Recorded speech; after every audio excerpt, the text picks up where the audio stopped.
Yeah, welcome everybody. Let's begin. Okay. So I reckon today we will spend not too long going through to 4 and 5. In fact, I don't think I'll talk very much about chapter 4 at all. I'll probably choose a few problems from there, but it is just following those integration rules. I've got a couple exam questions that I want to talk through, so I'll hand those out once we've had a chat about mostly chapter 5. So here's a good summary sheet for you. It just talks about everything that's in for chapter 4 and 5. So in 4a.1, that's where we learn about calculating the area under the curve using upper and lower rectangles. So we will look at an exam problem involving that in a moment. We won't do that one straight away. For 8.2, we had to use some form of electronic technology, so that definitely won't be in the exam because it's not a prerequisite to have that software. We've got 4b, introduces you to the idea of anti-differentiation. So you might remember I'm pretty unhappy with the way that this chapter's ordered, and so we sort of did it a little bit differently. But 4b, we were just getting used to thinking about differentiating backwards. 4c is where we learn some of those properties of definite integrals. So that's where we can factorise k out the front. It's stuff to do with the boundaries. It's that we integrate term by term. 4d, we get into integration by derivation. So I think let's do one of those to show you what I mean, and there'll be an example like this pop up in the exam that we do. Okay, so it says if y equals, I'll just choose this one, if y equals x root x, find dy on dx, and hence find the integral of the square root of x.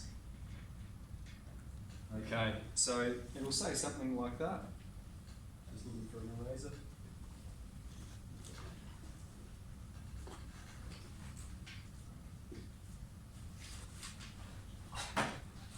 What's the heading for this? Did you say derivation by derivation? Yeah, yep. So this is in 4D that we learned to do this.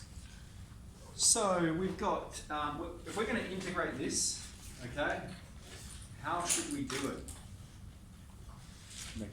We could do the product rule, but we shouldn't do the product rule. Okay, it would work, but it would be the long way of doing it. I think what we should recognise is what we've got here is x times x to the power of a half, and so we can express that as x to the power of 3 on 2. All right, and then it's just simple differentiation. dy on dx is 3 on 2 x to the half. So because when we differentiate x root x, we get 3 on 2 x to the half. Therefore, the integral of 3 on 2 x to the half is equal to x root x. Okay? We differentiated x root x, we got 3 on 2 x to the half. Therefore, the integral of this is equal to x root x. That's the statement we're going to begin with. Now we're tasked with finding the integral of the square root of x. Alright, so see what I've done here? Okay, I've pulled that 3 on 2 out the front, and then we'll multiply both sides by 2 on 3.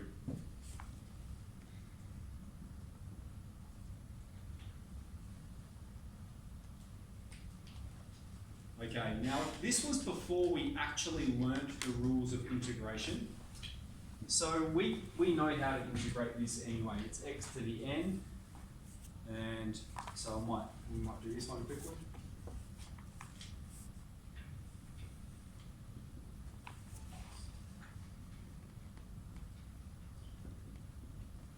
Alright, so the integral is x to the n plus 1 on top of half plus 1. And so that's x to the 3 on 2 on top of 3 on top of 2. And so we get 2 on 3, x to the 3 on 2. Plus c. Don't forget plus c's. Okay, so just the point I'm making is these do pop up. That they give you a function, they tell you to differentiate it, and then you've got to figure out, okay, based on this derivative, or what's going to be the integral of some other function. And so we're going to be combining things. And there's a good exam problem I'll show us in a minute. So that's 4D. Then we get into 4E, so we're starting to look at some rules for integration. We've already done one up there. Okay. And then we've got definite integrals, which we're pretty fresh because we've just done probability density functions as well. So we won't spend too much time there at all. In fact, we'll jump straight into chapter 5 and we'll do a couple questions of area under the curve.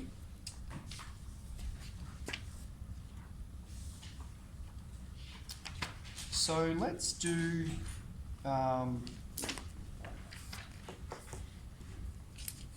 let's just do question 8 on page 131.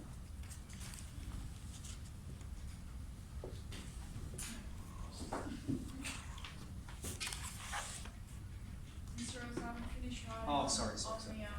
On that side? on Yep. the-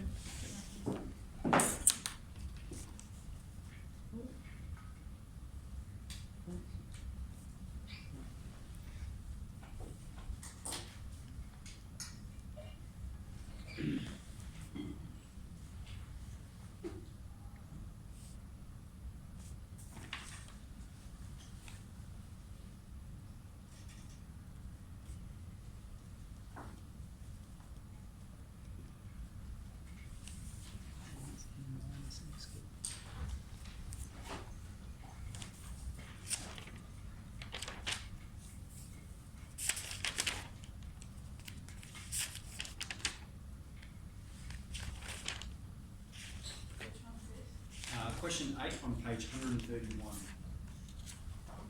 Is anyone still writing there on the right hand side?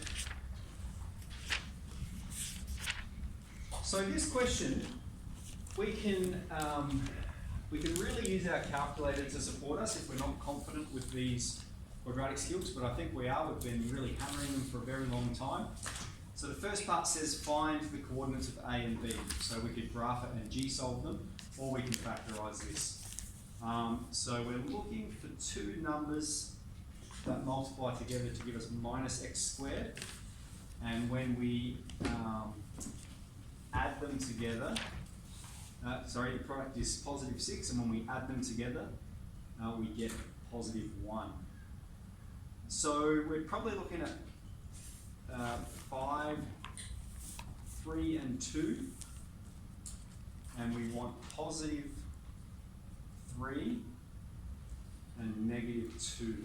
Is this 5A? Question 8. 5A8, yeah. Oh, Yeah, 5A. Yep, yep.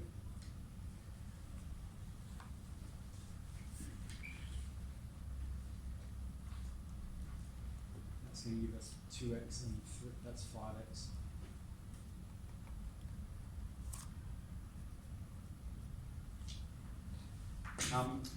I find it challenging when there's a negative out the front. So if you're like me and you find it challenging, what we can do is we can write this as minus x squared take x, take 6.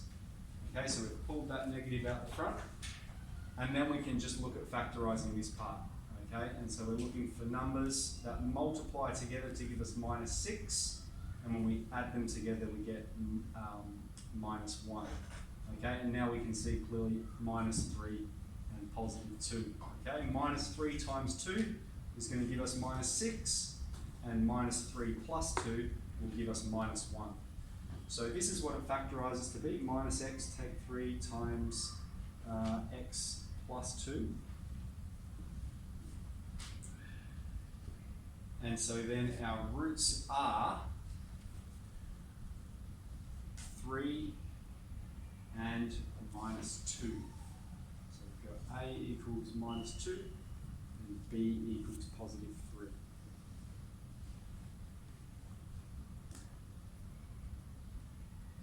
Okay, then the next part, find the area under the curve. So that means we're finding the integral from minus 2 to positive 3 of minus x squared plus x plus 6. Okay, and here, we can chuck that in our calculator. We will do it manually. So everything's expressed as x to the power of n, so we're ready to differentiate straight away.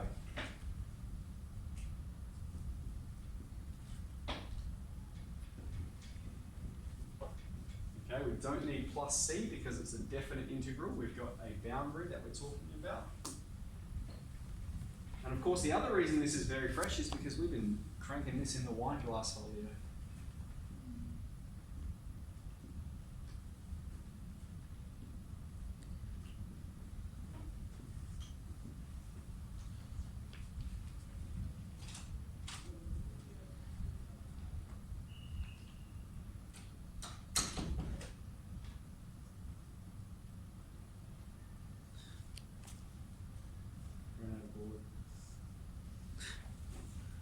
Okay, now remember I've said as well, okay, if you're doing this and you've asked to then show the fundamental theorem of calculus, you've shown it, okay, because you've performed the integration, you've substituted the numbers in, and here, just put an answer, okay, because if you're spending all that time simplifying that, it's a complete waste of time.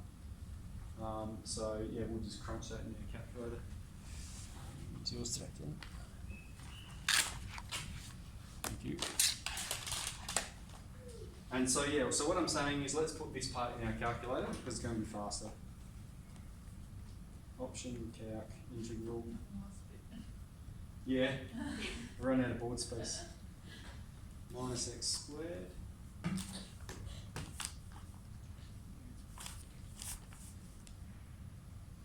$125 on 6.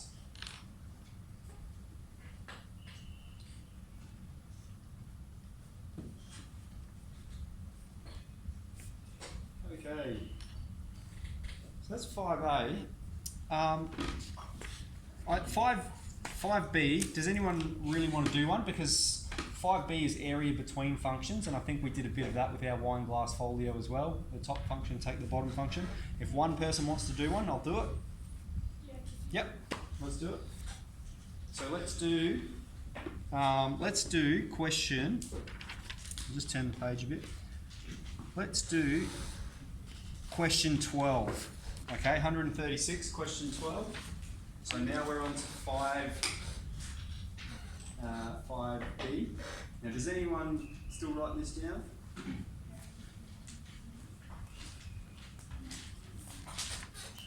And we'll use technology in this one, but we'll do the maths involved in the working out. So we've got this cubic goes through 0. It's minus 2, positive 2. And we've got this line.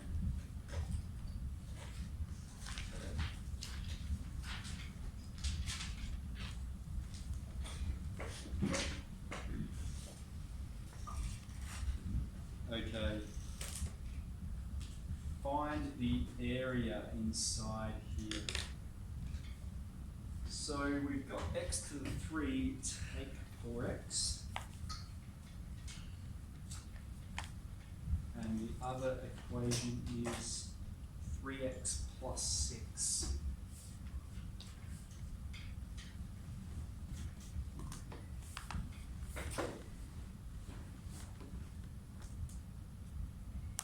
Okay, now there's no way for us to find the points of intersection manually, or no process that we're required to know. So what we'll do is graph it and g-solve the points of intersection. So I'll just call them point A and point B.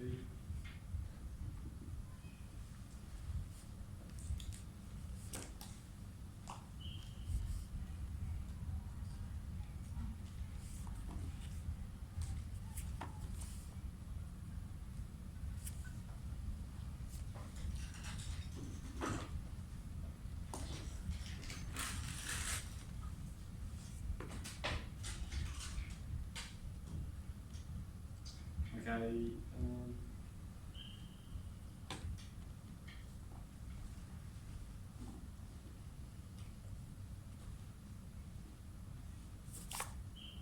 Sorry, what question was this? 12. So page 136, question 12. Okay, so then state A, so A is -1 and B is 3. State a integral statement. Write the shaded area as a sum of two definite integrals, okay? So the first definite integral is the integral from -2 to -1 of the top function, take the bottom function. So that is x to the 3 take 4x, take away 3x plus 6 with regards to x.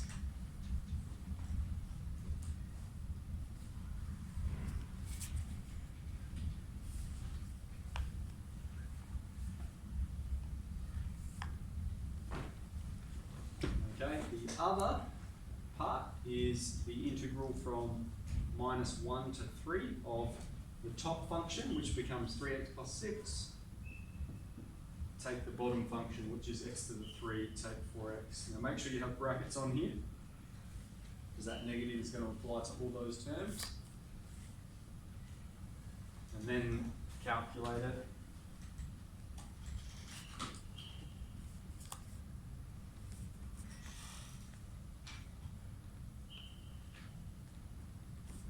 Okay, so the first region here, I've got 0.75.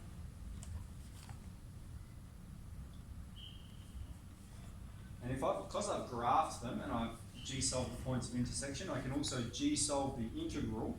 And if I press the points of intersection, I can select those. If you're not sure, I can show you how to do that.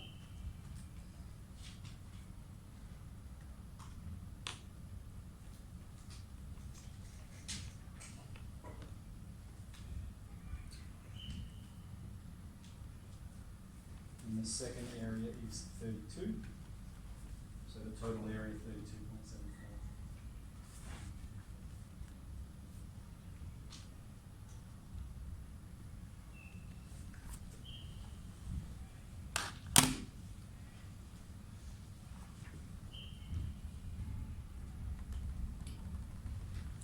Okay, now I did just think of, no, I won't say that.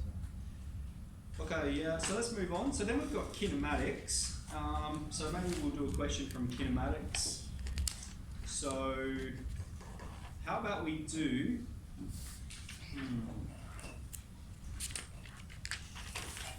5C.3, question 2. Now, is anyone still writing any of this down?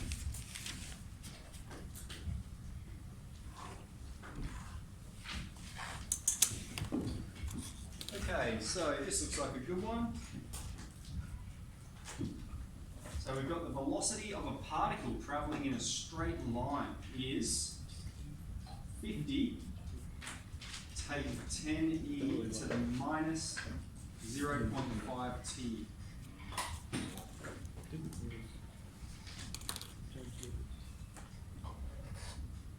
Okay, state the initial velocity. So part A, let's find v of 0.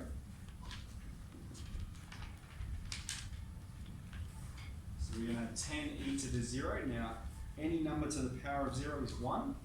So we've got 50, take 10 times 1, 40. And then unit, meters per second. How long will it take for the particle's velocity to reach 45 meters per second? So that is when v of t is 45. So when You missed 50 part B. take, yep. You missed part B. Right. Relation. Oh, find the velocity after 3 seconds. So that's find v of 3. Thank you, Dylan. 10e to the minus 0.5 times 3. And yeah, we can just crunch that.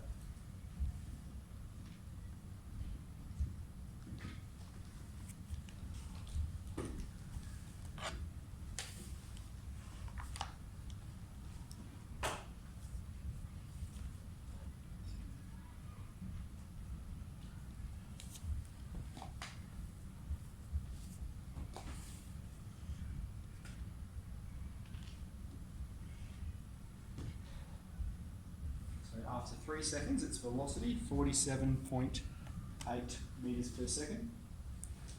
Okay, now part C. I like part C. That's fine. Yeah. Find how long it takes the velocity to reach 45. So that is when 50 take 10e to the minus 0.5t equals 45. Okay, so here we get to do some log laws, all right, and we're solving a logarithmic equation. So we want to isolate e by itself. Okay, so we're subtracting 50 from both sides first. We're going to divide both sides by negative 10.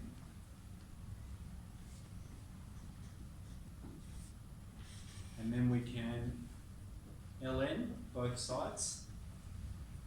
So I'll write that step.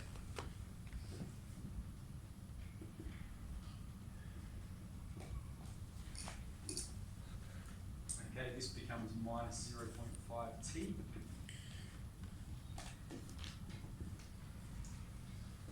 Now, just anticipating how the answer is going to look for this one, all right? Ln of half, now remember, I'm going to come up here. If we have ln of a on b, we can write that as ln of a take ln of b. So I'm anticipating that they're going to express this as ln 1 take ln 2, and ln of 1 is 0. So this simplifies to be minus ln 2.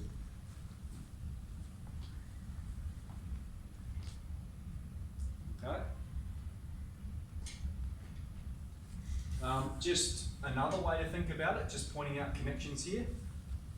Ln of 1 on 2 we can write as ln of 2 to the minus 1. Yeah? And then that minus 1 can come out the front. That's one of the rules we have. Okay, so both ways are showing us the same thing. Either of those processes is fine. So I'm anticipating they've got minus 0.5t equals minus ln of 2. And we're going to multiply both sides by negative 2. So we'll get t equals 2 ln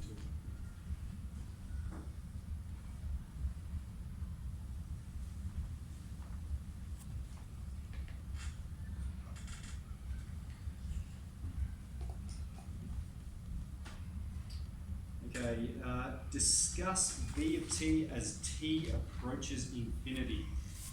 So two ways we can do this. We can have a look at the graph and just trace along it and say what's happening as t is getting large. But let's talk about it algebraically. So this is part D. Okay, we're going to have 50, take away 10. Now, what I like to do here is if we have, when we're talking about approaching negative or positive infinity, if we have any negative powers, we want to express them as a fraction because it helps us to understand it a bit better. So what we've got is we've got 10 on top of e to the power of 0.5t. Okay? And so what's happening is we've got t's approaching infinity. We've got 0.5 times t. That's approaching infinity, so that's getting large. And so at the bottom of this fraction, we've got 2.72. Remember, e is just a number. 2.72 to the power of a massive number. And so we've got 2.72 times 2.72 times 2.72. There's this really, really big number at the bottom. And so 10 divided by infinity is 0. Okay, so this whole part is trending towards 0. So as t approaches infinity, v of t is approaching 50. And that would be very clear on the graph. Okay, you'd be able to see it on the graph as well.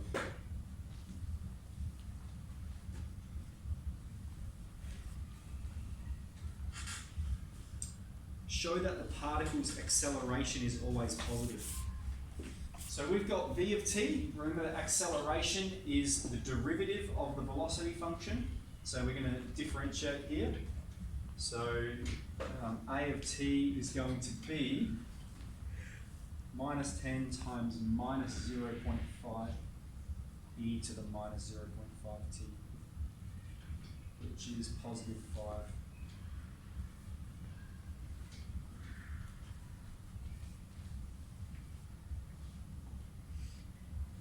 Okay, again, two ways to answer this. Here we can again talk about as t approaches infinity. What we've got is 5 on top of e to the power of 0.5t.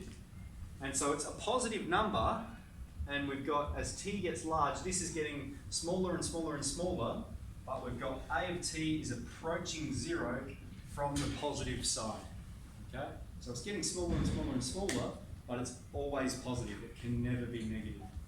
So as t approaches infinity, a of t approaches 0 from the positive side. And so the acceleration sign diagram is positive for all values of t. Okay, draw the graph and find the total distance travelled in the first 3 seconds. So this one, it doesn't change direction, which means we can just do the distance is the integral from 0 to 3 of the velocity function.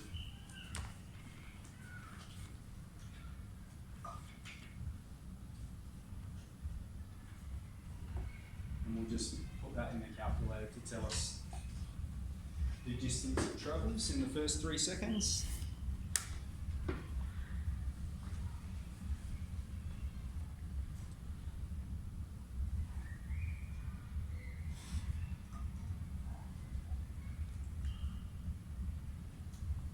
And 34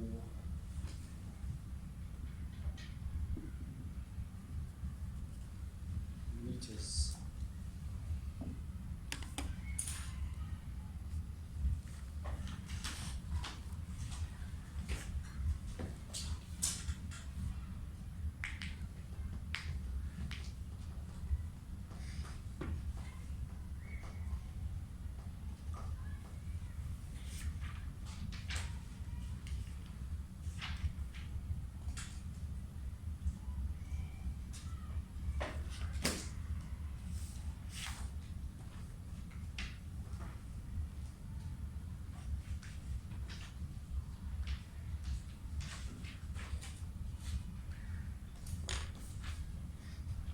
Okay, I think we'll just move on to these 2 exam questions. So, because there's a bit of problem solving in here, so we'll do number 10 first. Now, do you guys want to have a go at this yourself first? Give me 10 minutes or 20 minutes? That's a good idea. So give it a crack, and then I'll go through all of it. I'll just see how you go.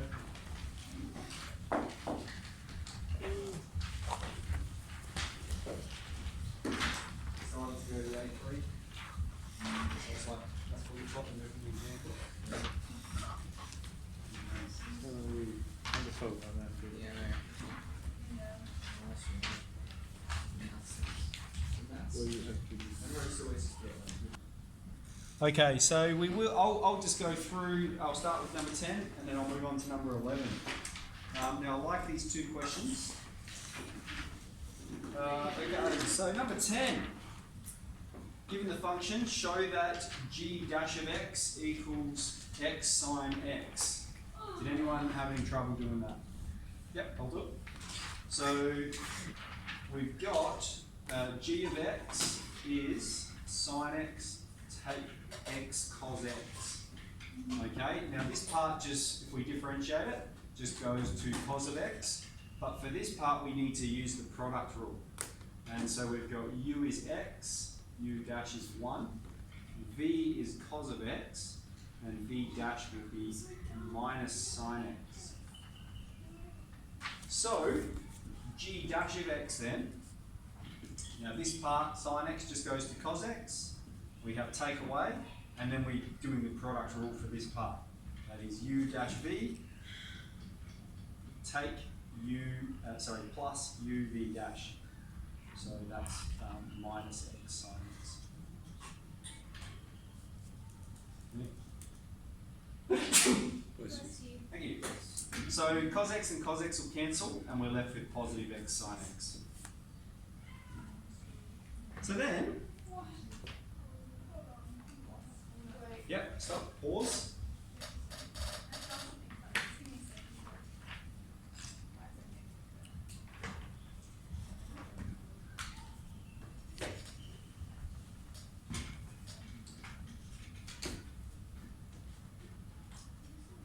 Should u be negative x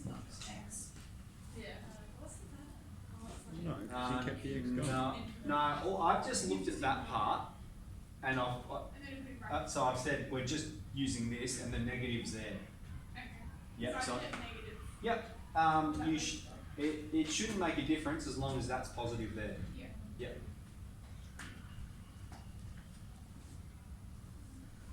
Okay, then, everybody good? Then, let k be a continuous random variable. X be a continuous random variable. X has probability density function. F of x equals k sine x from 0 to pi.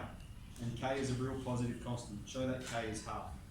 So the rule it's looking for here is that the integral of k sine x from 0 to pi is equal to 1. Okay, the area under the curve is going to be 1. Find the value of k. Should we put k as like a modulus thing because it's real and positive, or do we just leave it? No. We're going to move it out front. So we'll have k times the integral of pi of sine x is 1. And then we're going to evaluate this because it says to show that. So we'll perform the fundamental theorem of calculus here.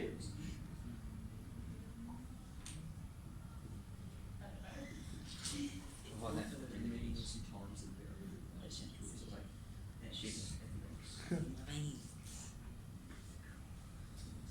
You poked it into the chair.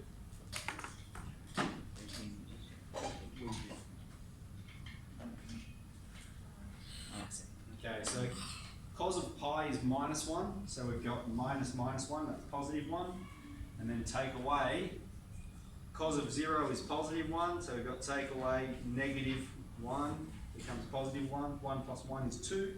So we've got 2 times k equals 1, which means k is equal to a half. Okay, part II, Captain. calculate the probability of it being between pi on 4 and 3 pi on 4. So we get 2 marks here, one for the integral statement and one for the answer.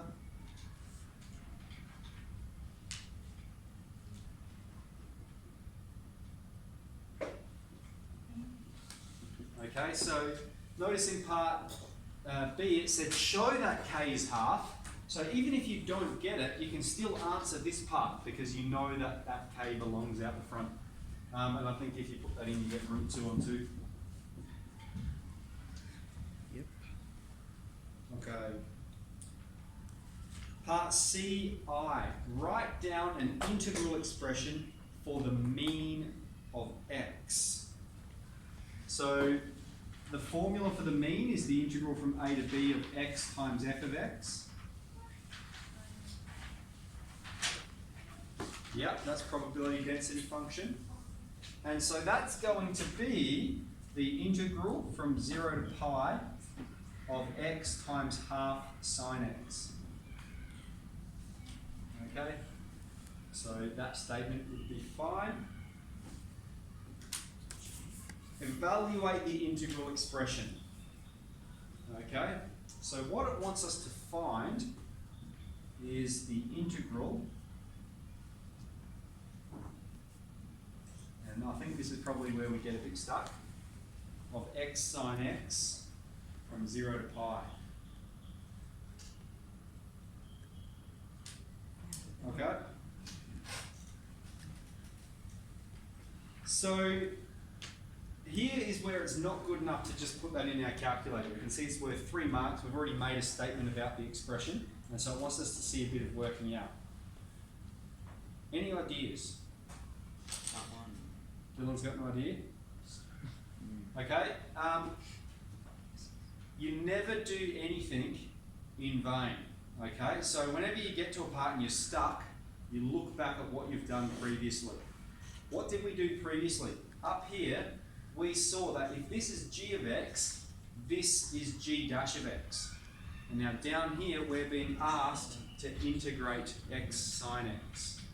Okay, so we know from part A that the integral of this is this. Okay, so that means we can just jump straight to here. And that's the link it wants you to make. sine x, take x cos x. Sorry, we're on the next part. So part CI says write an expression. This is the expression, and II says to evaluate it. So that's what we're doing in, yep. So we've got, sine x, take x cos x from 0 to pi. Okay, and we can sub that in.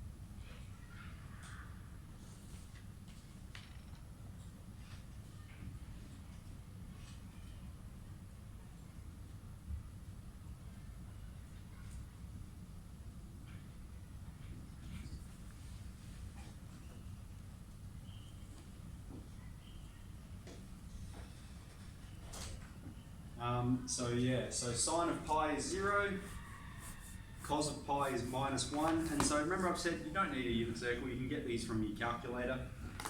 Cos of pi is -1, so pi times -1, so negative pi is positive pi, and then multiplied by a half. Pi on 2. Calculate the standard deviation. Okay, so here we can just use a formula.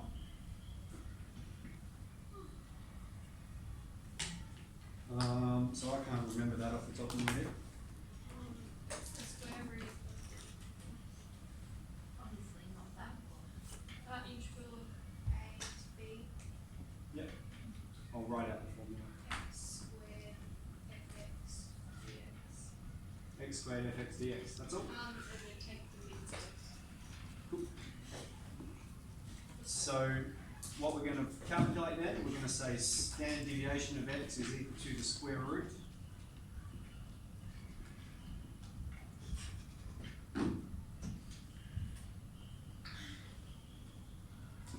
And the mean we saw was pi on 2. Yeah, and so we just calculate that on the calculator. Yeah, what's that? A decimal. Okay. Yeah, absolutely. 3.14159. Oh, sorry, that's something else. Never mind. That's funny.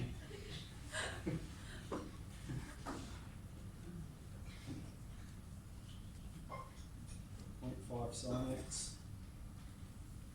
from 0 to pi. How do you feel it's zero? I think it's 0 because it's like Yeah, 0.683. Wait.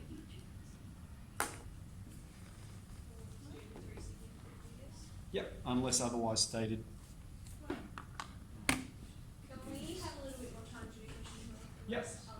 Yep. Yeah, absolutely.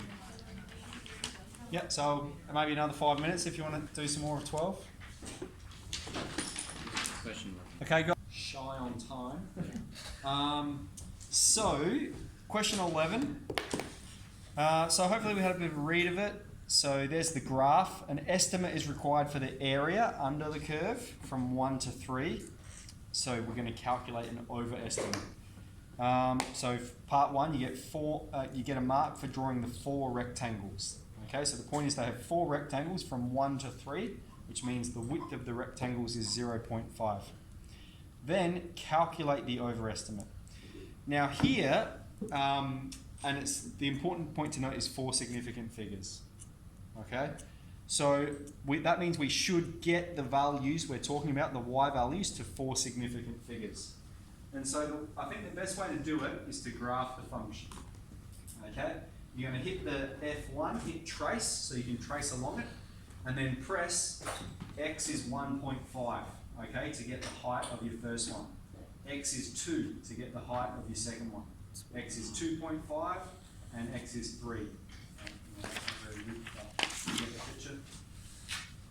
Okay, so if you're doing that, the values that I got were 13.4, 16.58, 21.69. So there's all four significant figures. And the area is the base times the height. So 0.5 times the height of each rectangle. And so what I did is just put them in brackets. All right, it's the sum of them, isn't it?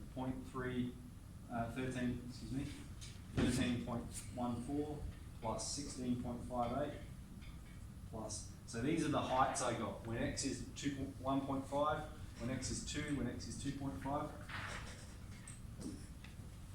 Okay, so does everyone understand that statement I've made? So it's just less writing, isn't it? 0.5. I could write it now. 0.5 times 13.14 plus 0.5 times 16.58. All right, or you can recognise the width is the same all the time. So let's just pull that out front, it's a common factor, and then we've got the sum of the heights. We did that in the folio as well when we talked about the ellipsoid. Okay, move on. BI, find f double dash of x. So we've got f of x is e to the x plus 10 takes 6 e to the minus x. So f dash of x and f double dash.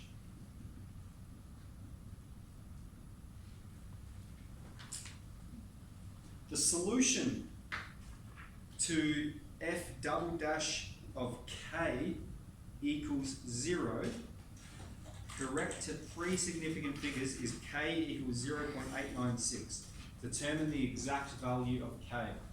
So this means determine the exact value when the second derivative equals 0.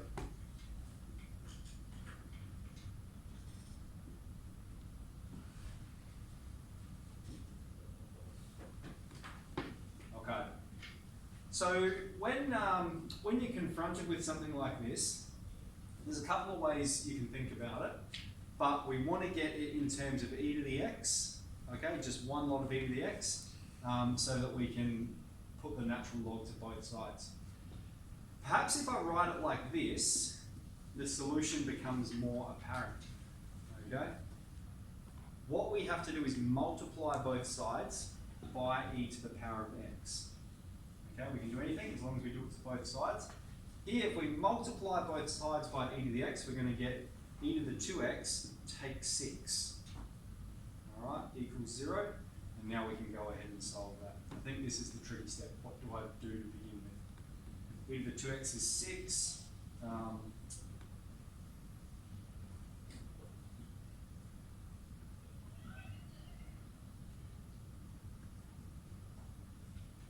Okay, and then you can even put half ln of 6 into your calculator, and you'll see that it's 0.896, and so you've got the correct value.